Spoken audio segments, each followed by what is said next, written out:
지난 한 주간도 하나님께서 우리 기쁨의 동산에 너무너무 잘해주셨습니다.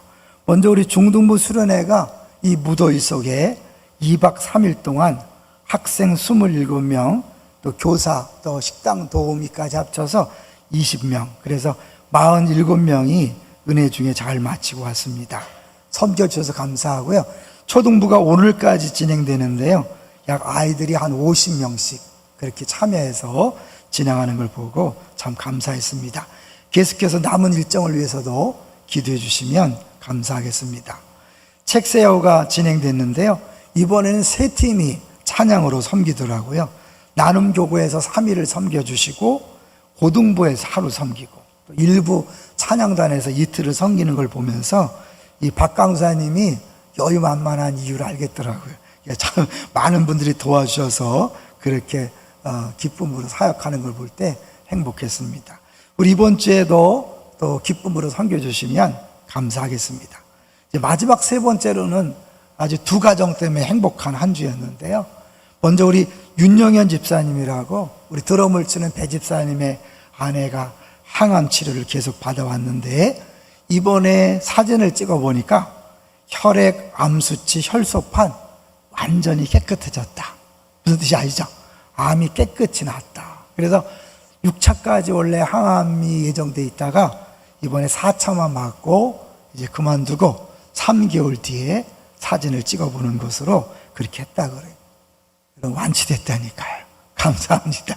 지금도 고통당하는 분들 기대감을 가지고 같이 기도해 주십시오. 또 하나 감사한 것은 우리 이영민 집사님이 어려운 수술을 했는데 그 수술비를 하나님께서 채워주시는 과정 속에 일하심이 분명히 드러났기 때문에 감사했습니다. 이 부분은 설교 마지막 부분에 자세하게 나누도록 하겠습니다. 자, 이제 오늘 제목을 같이 보도록 하겠습니다. 오늘 제목은 새일입니다. 잘못 읽으면 세일. 언제부터 몇 프로? 보통 우리가 연말이나 연초에 새일에 대해 설교를 많이 하는데, 하나님께서 우리 교회에 이 휴가철에 왜 새일이라는 제목을 주셨을까 생각하다가 그랬구나. 결론에 가시면 하나님이 이 시점에서 새일이라는 제목을 주신 이유를 알게 될 것입니다. 하나님이 오늘 본문에 보면 새일을 행하신다라고 이렇게 돼 있잖아요. 9절에 보면 이제 내가 새일을 알리노라. 근데 하나님이 하시는 새일은요, 우리가 꼭 기억해야 될 것은 뭐냐면 크고 놀라운 일이기 때문에 우리 인간의 눈으로 볼 때는 두려울 수도 있고 해석이 안 되고 설명이 안 되기 때문에 혼란스러울 수 있다는 것을 감안하셔야 합니다. 그런 의미에서 우리 그 이상한 변호사 우영우 한번 소개해 보려고 그래요. 아시는 분은 알겠지만 한국에서 지금 최고 인기 있는 드라마입니다. 정규 방송 채널이 아니기 때문에 어른들은 접하지 못하는 경우도 있겠지만 이게 굉장히 유명해요. 저도 잘 몰랐는데 큰습 셀 모임에서 어떤 한 목사님이 소개했고 김인중 목사님이 보고 계신가 봐요.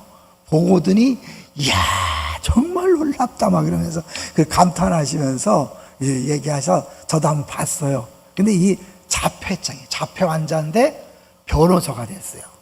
그리고 사람들이 풀 수 없는 문제를 기가 막히게 푸는데 그때마다 고래가 등장해요. 그래서 좀 너무 이상한 컨셉, 전혀 어울리지 않는 컨셉으로 했기 때문에 사람들이 더 좋아하는 것 같아요. 평범하지 않은 이상한 컨셉, 이상한 그런 전개, 이런 것들이 오히려 변호사들도 즐겁게 본다고 하더라고요.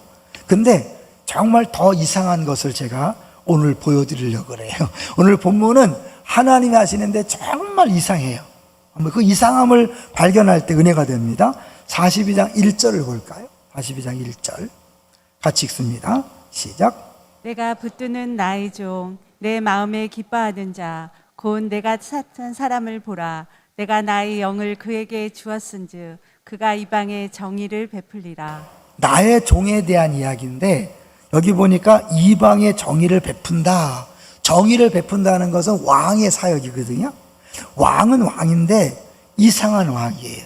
2절을 보겠습니다. 2절 시작. 그는 외치지 아니하며 목소리를 높이지 아니하며 그 목소리를 거리에 들리게 하지 아니하며. 이게 이상한 거예요. 왕은요, 힘을 쓰고 요란하게 능력 있는 모습으로 정의를 베푸는데 이 종은 외치지 않고 목소리를 높이지 않고 소리를 거리에 들리게 하지 아니한다. 결국 힘을 쓰지 않는다는 거예요. 보통 왕들과 다르게 한다는 거예요. 누구에 대한 이야기일까요? 1절을 보면 이게 어느 장면이 상상되냐면 예수님이 세례 받을 때 장면이 떠올라요. 여러분, 예수님 세례 받을 때 어떤 일이 있었죠? 하늘이 열리고 하늘에서 음성이 들렸어요. 이는 내 사랑하는 아들이요 내 기뻐하는 자라. 그리고 성령이 비둘기같이 임했다 그랬죠. 오늘 보니까 내 마음에 기뻐하는 자다. 그 똑같은 소리가 들렸고 나의 영을 그에게 주었다. 그렇기 때문에 이게 예수님이 세례 받을 때의 그 장면을 연상시키기 때문에 예수 그리스도에 대한 것이라고 우리가 볼 수 있는 거죠. 더 분명한 사실을 박스를 통해 한번 볼 텐데요. 우리 마태복음에서 이것이 예수님에 대한 것이라고 분명히 보여주는 2번을 보여주세요. 한번 읽어주세요. 마태복음 기자는 마태복음 12장 18절 이하에서 하나님의 주의 종을 세워서 세상에 정의를 세우신다는 이사야 선지자의 예언이 예수에게서 실현되었다고 보았습니다. 맞습니다. 마태복음 12장 20절에서 이사야 42장 3절을 그대로 인용했습니다. 예수는 상한 갈대를 꺾지 아니하며 꺼져가는 심지를 끄지 아니하기를 심판하여 이길 때까지 하리니. 세례 요한이 제자들을 예수에게 보내서 당신이 메시아인가? 라고 묻는 대목에서 예수는 오늘 설교 본문인 이사야 42장 7절을 그대로 인용해서 대답하셨습니다. 맹인이 보며 못 걷는 사람이 걸으며 나병 환자가 깨끗함을 받으며 못 듣는 자가 들으며 죽은 자가 살아나며 가난한 자에게 복음이 전파된다. 네, 이것이 예수 그리스도에 대한 이야기이기 때문에 이거를 자세히 살펴봐야 오늘날 그리스도인이 어떻게 살아야 되는가를 이렇게 알 수 있는 거죠. 자, 이제 2절이 이상하다 그랬잖아요. 힘을 쓰지 않는다. 그렇기 때문에 교회에서도 조심해야 될 게 뭐냐면 우리가 어떤 일을 할 때 세상처럼 막 힘으로 밀어붙이는 게 아니에요. 세상은 그렇게 해요. 아니, 정의라는 게 뭐죠, 여러분? 정의라는 거를 보통 철학자들은 뭐라고 하냐면 악한 사람에게 벌 줘서 회복시키는 거라 그러잖아요. 이거는 아주 그 1차적인 정의고 근본적인 성경에서 말하는 정의는 좀 더 달라요. 미리 말씀드리면 성경에서 말하는 정의는 처벌이 필요 없는 아름다운 사회가 정의로운 사회인 거죠. 그걸 다른 말로 샬롬. 그러니까 샬롬이 원래의 정의와 연관이 있다고 그렇게 말하고 있는 거죠. 자, 그런데 3절을 보시면 이 3절이 아주 독특한 내용이에요. 3절 시작. 상한 갈대를 꺾지 아니하며 꺼져가는 둑불을 끄지 아니하고 진실로 정의를 시행할 것이며. 여기서 상한 갈대를 꺾지 않는다 그랬죠. 여러분, 상한 갈대는 어떡해요? 갈대가 상했다는 건 거의 아주 완전히 나눠져서 부러졌기 때문에 위험한 거죠. 우리 다른 사람을 찌르고 위험하고 아무 소용이 없는 거예요. 그거는 놔둬봐야 다시 살아날 가능성이 없는 거죠. 그래서 이사야 36장 6절에 보면 손이 찔린다라고 얘기해요. 그러니까 이 보통 이제 믿지 못할 것을 믿었을 때 저런 표현을 하는데 이 상한 갈대는 놔둬봐야 아무 유익이 없고 오히려 손해만 끼치는 거죠. 교회로 적용한다면 우리가 저 사람은 교회 안 나왔으면 좋겠다. 저 사람은 오히려 공동체 아무 유익이 없고 소용없으니까 안 왔으면 좋겠다. 이런 사람 있어요, 없어요? 그런 사람 있다고 말하면 안 돼요. 왜냐하면 예수님이 그런 사람을 내치지 않고 그런 사람들을 꺾어버리지 않았기 때문에 그렇죠. 두 번째는 뭐냐면 꺼져가는 등불을 끄지 않았다. 여러분, 이거는 그림 다시 한번 보여주세요.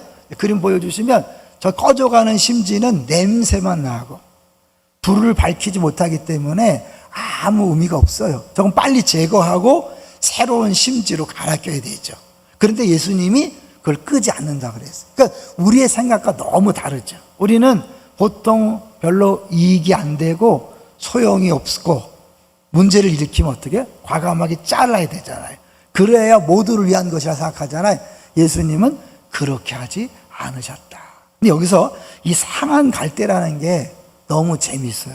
이 상하다는 건 단순히 조금 다친 게 아니라 다른 성경에 보면 완전히 머리를 깨부수다, 완전히 박살을 내다, 그런 뜻이에요. 그러니까 이 거의 회생 불가능한, 회복이 불가능한 상태를 얘기하는 거거든요. 그럼에도 불구하고 예수님이 그들을 포기하지 않고 정의요, 진실로 정의를 시행한다. 이들을 놔두고 정의를 시행한다는 게 뭘까요? 여기 비밀이 있는 거예요. 하나님이 친히 상한 갈대가 되시고 친히 꺼져가는 심지가 되셔서 이들을 회복시키는 거예요. 좀 감이 오나요? 그래서 4절을 보시면 더 분명한데 4절을 보겠습니다. 시작. 그는 쇠하지 아니하며 낙담하지 아니하고 세상의 정의를 세우기에 이르리니 섬들이 그 교훈을 앙망하리라. 여기서 쇠하지 아니하며 낙담하지 않는다 그럴 때 낙담이라는 거, 낙심하지 않는다는 건가? 그런데 이 낙담이란 단어하고 상하다는 단어가 똑같아요. 이 쇠하지 않고 낙담하지 않는 거는 예수님에 대한 이야기인데 그 예수님이 낙담하지 않는다, 상하지 않는다는 거예요. 여기서 이 상함이라는 게 뭘 의미하는지 좀 연상할 수 있겠죠. 예수님의 십자가의 고통을 얘기하는 거예요. 창세기 3장 15절로 가볼까요? 유명한 창세기 3장 15절 원시복음이라고 그러죠. 아담과 하와가 죄를 진 다음에 바로 복음을 주셨는데 한번 읽어보겠습니다.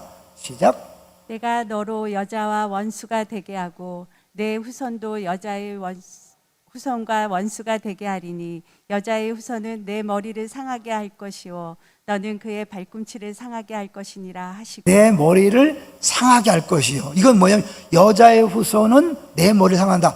뱀의 머리를 깨트려 버리는 거예요. 그 다음에 뱀의 후손은 그의 발꿈치를 상하게 할 것이, 똑같이 상하다는 거죠. 상한 갈대, 상하는 거. 똑같은 원어는 아니지만 성경 전체의 핵심 주제 중에 하나가 이 상함이에요. 왜냐하면 그 하나님께서 창세기에서 이미 말씀했고 그것이 십자가에서 이루어지고 있거든요. 자, 그러면 뱀의 예수님의 발뒤꿈치를 상하게 한 건 뭐예요? 십자가에 못 박혀 죽게 한 거죠. 그런데 거기서 끝나지 않았어요. 사실 어쩌면 발뒤꿈치를 물었는데 독이 퍼져서 죽었다고 볼 수 있겠죠. 그러나 부활했기 때문에 거기서 상함으로 끝나지 않고 다시 살아났죠. 대신에 예수님은 부활하심으로 말미암아 사단의 머리를 박살낸 거예요. 왜요? 사단의 가장 큰 무기인 죽음을 정복했으니까. 할렐루야. 그렇기 때문에 우리에게 이게 복음이 되는 거예요. 자, 그럼 여기서요, 예수님이 쇠하지 아니하면 낙담하지 아니한다는 건 뭐냐면, 요 쇠한다는 단어도 원어적으로 보면 빛이 희미해지는 걸 얘기하는 거예요. 그러니까 결국 이 상한 갈대를 꺾지 아니하고 꺼져가는 등불을 끄지 않기 위해서 예수님이 하시는 일이 뭐냐면, 본인이 상함을 당하고 꺼짐을 당했지만 거기를 끝나는 것이 아니라 부활함으로 꺼지지 않고 상하지 않고 오히려 됐다는 거죠. 그걸 통하여 우리들 세계에 정의를 베푼다는 거예요. 정의는 아까 뭐라 그랬어요? 근본적인 정의는 처벌이 필요 없는 완벽한 조화로운 세상을 얘기한다 그랬죠. 이거를 우리 건강에 비유하면 우리 몸이 샬롬을 누린다는 건 질병이 없는 상태예요. 모든 장기와 모든 세포가 서로 연관이 돼서 도움을 주고받음으로 문제가 없는 것이 샬롬의 상태라면, 암이나 여러 가지 질병에 걸리는 건 뭐냐면 어딘가 모르고 관계가 깨어져서 서로 싸우는 거잖아요. 우리 몸 안에서 그런 거죠. 마찬가지로 우리 공동체도 서로 싸울 때 이 상함이 있는 거예요. 그래서 재미난 거는 창세기 25장 22절에 보면 야곱과 에서가 엄마 뱃속에서 서로 싸웠다 그랬죠. 이 서로 싸웠다는 단어가 이 상함과 똑같은 단어예요. 그 모든 관계의 깨어짐이 이 상함과 연관된 거니까 결국 상한 갈대라는 것은 관계가 깨어지고 여러 가지 고통과 아픔 속에 사회 속에서 어쩌면 낙오되고 쓸모없는 사람으로 취급당하는, 애들 말로 루저가 된 인생이라고 볼 수 있는 거죠. 하나님은, 예수님은 그렇게 실패자라고 낙인 찍힌 사람들조차도 포기하지 않으신다. 그들을 더 관심을 갖고 사랑하신다. 믿습니까? 우리 중에 내 인생은 실패야, 난 끝났어라고 하시는 분이 있습니까? 예수님이 여러분을 절대로 포기하지 않습니다. 그 말은 뭐예요? 교회도 여러분을 포기하지 않습니다. 성도들도 여러분을 포기하지 않습니다. 용기를 내십시오. 주님이 포기하지 않는다는 건 뭐예요? 그 상태로 머물러 있는 것이 아니라 반드시 회복을 시키신다. 어떻게 해요? 본인이 채찍에 맞아 상함을 당함으로, 본인이 십자가의 죽으심으로 말미암아 여러분을 회복시키셨고 앞으로도 회복시키실 줄로 믿습니다. 정말 이것이 그런가? 이거를 위해서 여러분, 이 이사야에서 얼마나 많은 예수님을 예언했는지를 한번 보려고 그래. 그 표를 한번 보여주세요. 혹시나 이게 너무 억지 해석이 아닌가? 그런 분들을 위해서 보여주는데요. 이 구약 성경에서 예수님에 대해 예언했는데 창세기에서 3번, 신명기에서 1번, 시편에서 13번이에요. 더 많은 것을 어디에서? 이사야에서 17번을 했어요. 그러니까 계속해서 이사야는 뭐냐면 예수님에 대한 이야기예요. 성경 전체 얘기가 예수님에 대한 이야기잖아요. 이사야가 모두 몇 권이죠? 66권. 놀랍도록 그렇게 그것도 맞죠. 그러니까 성경 전체를 요약한 게 이사야라면 이사야의 핵심 내용도 예수 그리스도에 대한 건데 그 예수 그리스도에 대한 가장 확실한 예언이 오늘 본문인 거죠. 아까 얘기했어요. 이 완전한 샬롬은 처벌 상태가 필요 없는 샬롬이다. 그 평화로운 관계다. 이거를 보여주는 것을 한번 예화로 볼 텐데요. 펄벅의 돼지 기억 들어보셨죠? 펄벅. 이 펄벅이 여성인데 노벨 문학상을 탄 여성이에요. 근데 이 사람 아버지가 중국 선교사였어요.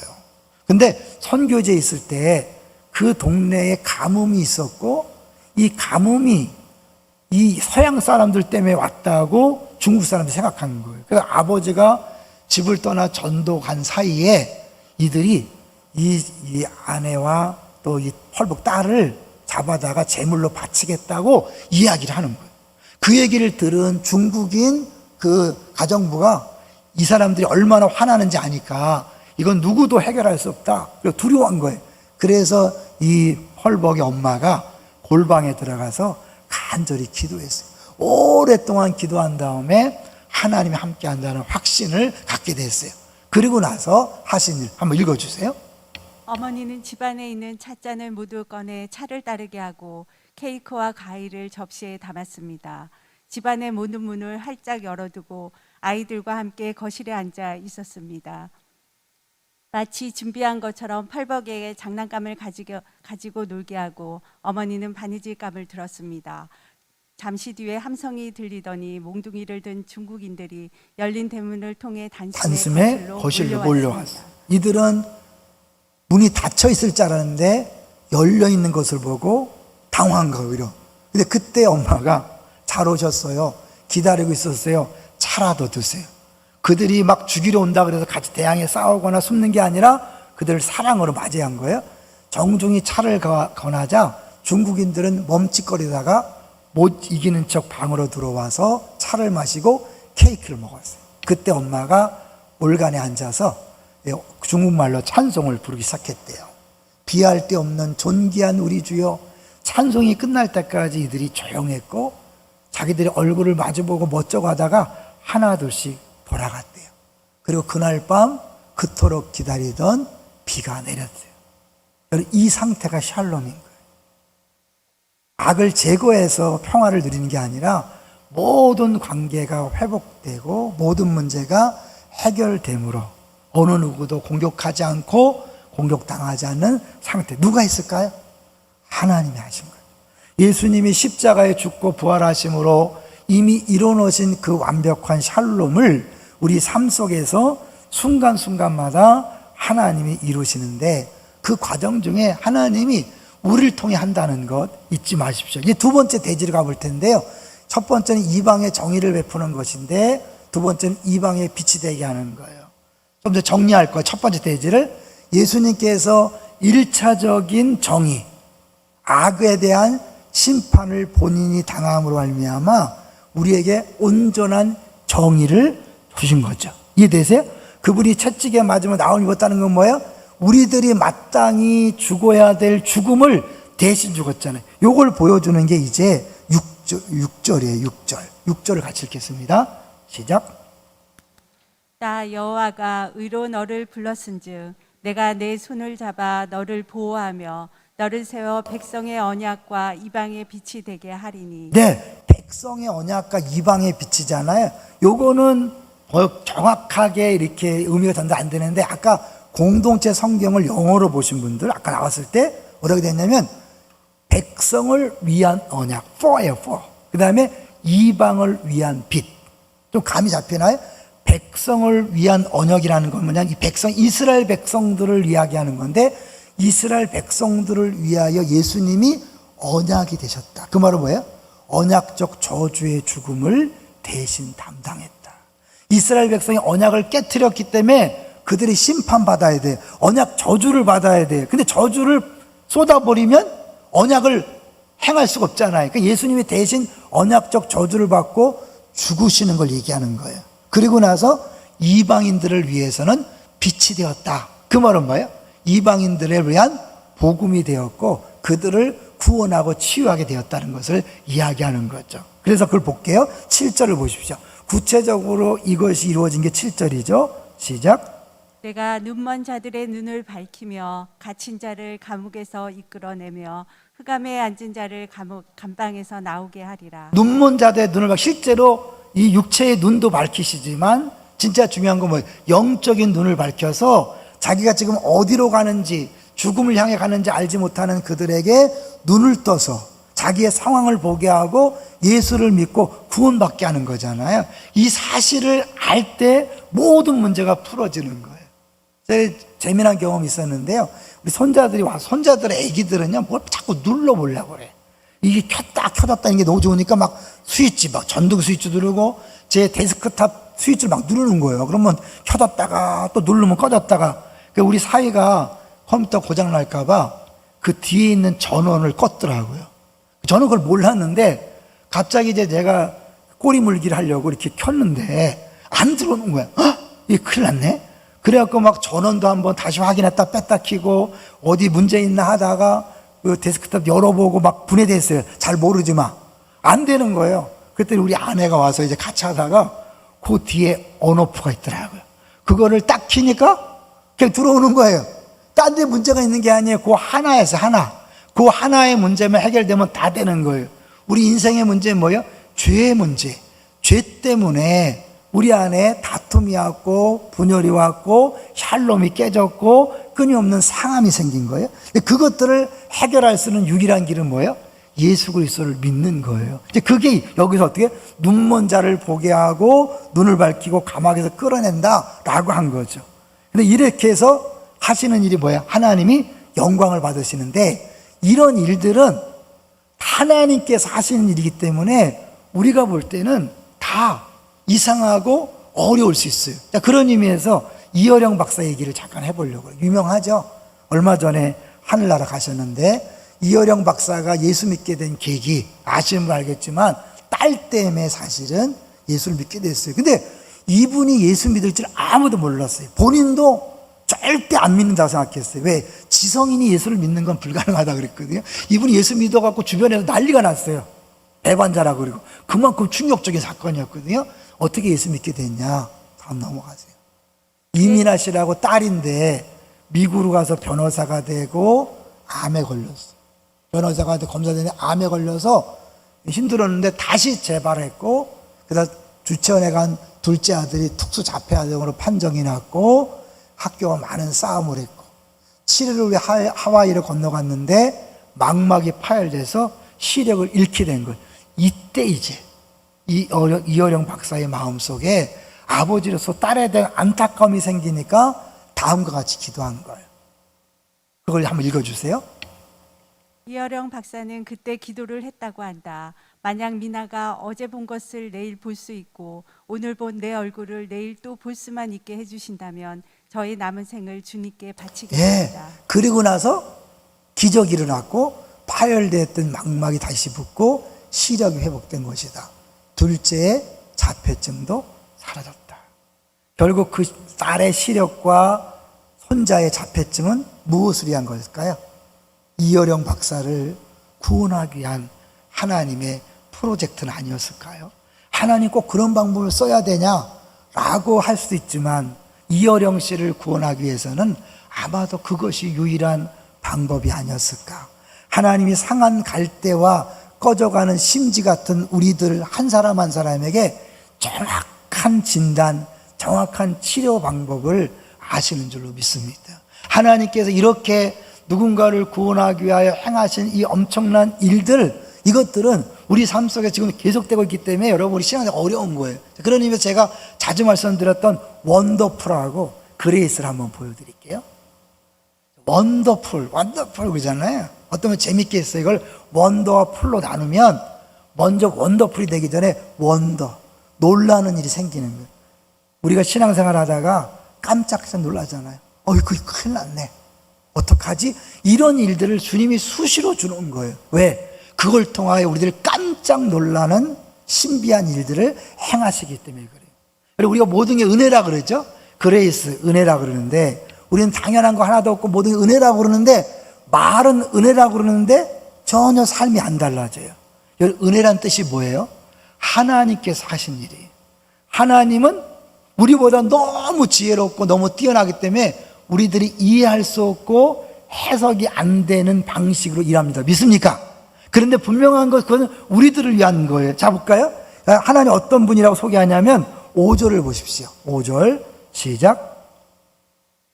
하늘을 창조하여 펴시고 땅과 그 수산을 내시며 땅 위의 백성에게 호흡을 주시며 땅에 행하는 자에게 영을 주시는 하나님 여호와께서 이같이 말씀하시니 하늘을 창조하여 펴시고 땅과 그 수산을 내시며 땅의 백성에 호흡을 주시는 그분이 행하시는 일을 우리 같은 존재가 이해돼야 안 돼요. 이해 안 되는 거예요.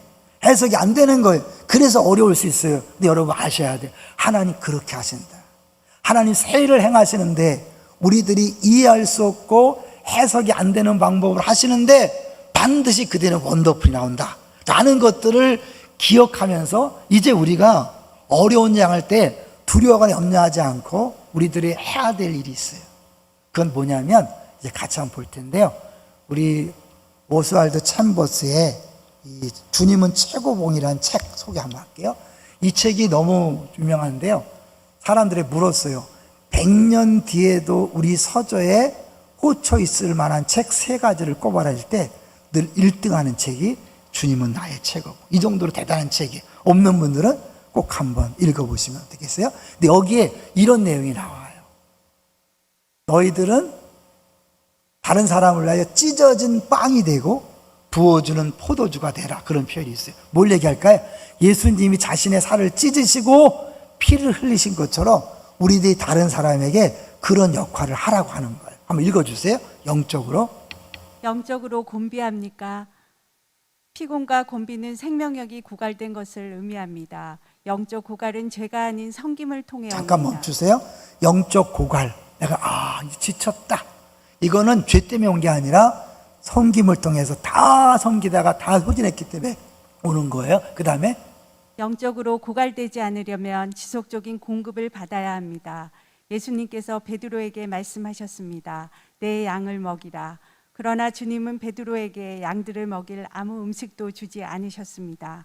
다른 사람을 위해 찢겨진 빵이 되고 부어주는 포도주가 된다는 뜻은 그들이 영적으로 자라나 하나님으로부터 직접 양식을 공급받을 수 있을 때까지 당신이 그들에게 영적 영양분을 주어야 한다는 뜻입니다.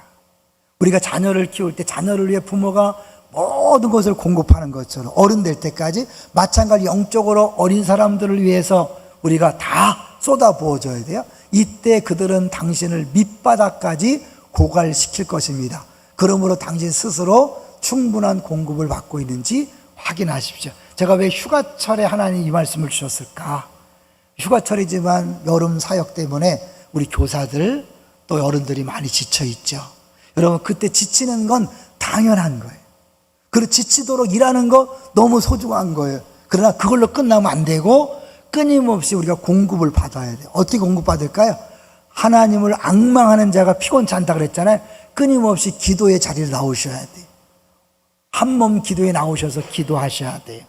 새벽에 나오셔서 기도하심으로 말미암아 끊임없이 공급받을 때 여러분 행복한 거예요. 근데 이게 없는 사람은 어떻게, 나 올해 너무 고생했어, 내년 절대 안 해, 나 이제 그만둘 거야. 이건 신앙생활 모르는 거예요. 예수님이 나를 살리기 위해서 찢어진 빵이 되셨고 쏟아부어진 포도주가 되셔서 나를 여기까지 인도했다면, 이제 내가 누군가를 위해 찢어진 빵이 되고 쏟아부어진 포도주가 되어서 나를 소진시키는 것이 예수 그리스도의 삶이에요. 동의하십니까? 하나님 그걸로 끝나지 않아요. 끊임없이 우리의 생수로, 우리에게 필요한 영양으로 공급해 주시는 분이기 때문에 이 공급받기 위해서 기도하라는 거예요. 여기서 이제 우리 교회에 있었던 일을 잠깐 나눠보려고 그래요. 처음에 감사 제목 중에 제가 이영민 집사님 얘기했죠. 이영민 집사님 아내가 이유님 집사님입니다. 이분이 이제 영화부에 속한 영화부 부장인데, 영화부 팀들이 이번에 학부형들을 위해서 아주 잘 섬겨줘서 우리 이경 목사님 사모님 같은 경우는 눈물을 흘렸다는 그런 얘기도 있었어요.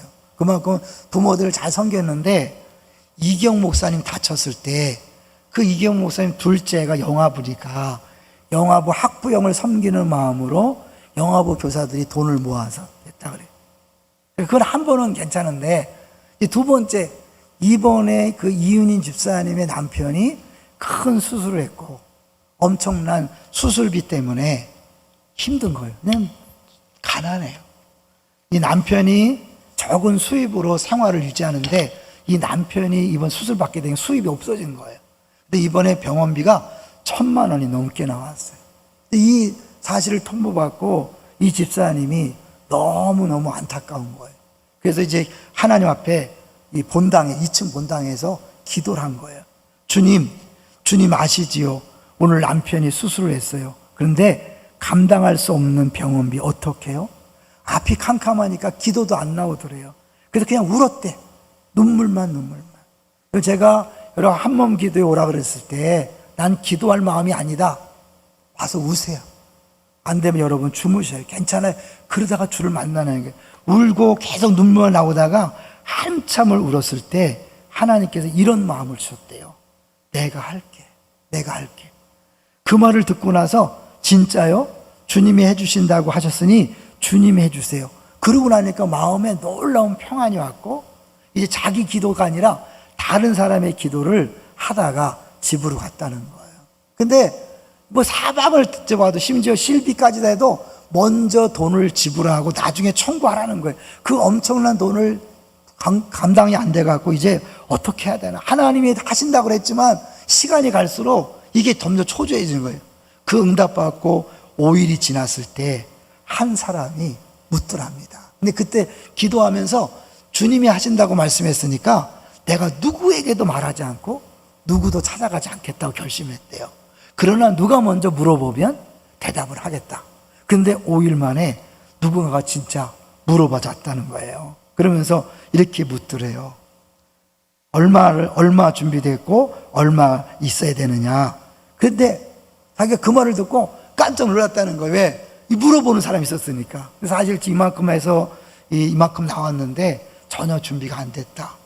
그런데 이분이 그 말을 듣고 바로 내가 꿔줄게. 다음에 갚아. 근데 너무 깜짝 놀라서 내가 떼어먹으면 어떡하라고 꿔주냐. 그랬더니 이분이 그렇게 얘기했대요.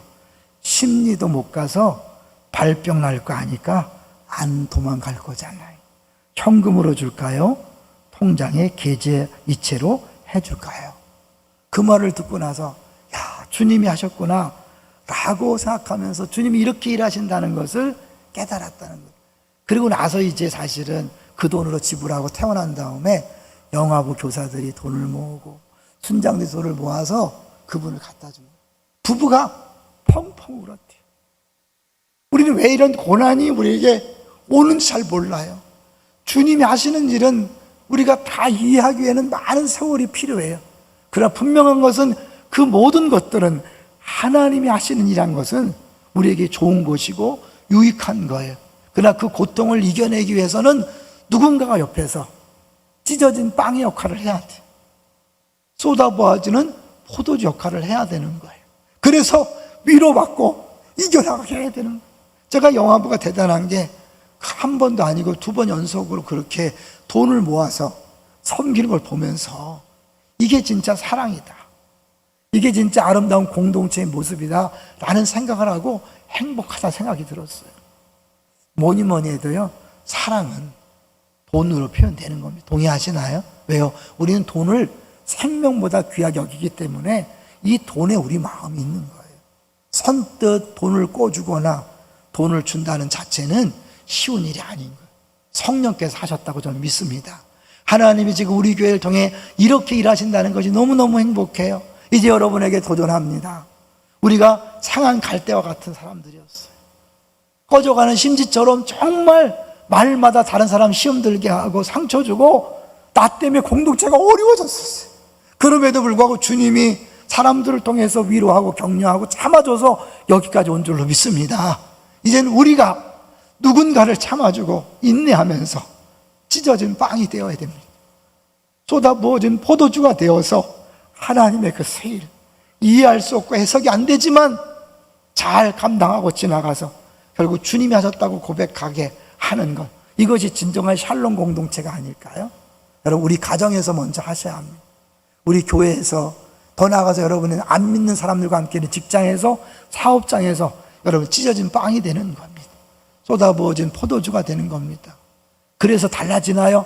안 달라져도 괜찮아요. 여러분은 그것만 하면 나머지는 주님이 공의로 세우실 것입니다. 그분에겐 불가능이 없습니다. 상한 갈대도 회복시키시고 꺼져가는 심지도 얼마든지 회복시키셔서 새로운 또 역할을 하는 갈대로 만들 뿐만 아니라 꺼져가는 심지가 활활 타올라서 다른 사람도 살리는 그런 사람으로 변화시킬 줄로 믿습니다. 아무쪼록 여러분에게 어려운 일이 있을 때 놀라고 그걸로 끝나지 말고 기대하십시오. 그리고 이제 옆에 어려운 일 당한 사람들 찢어진 빵이 되어주시고 쏟아부어진 포도주가 되어 주십시오.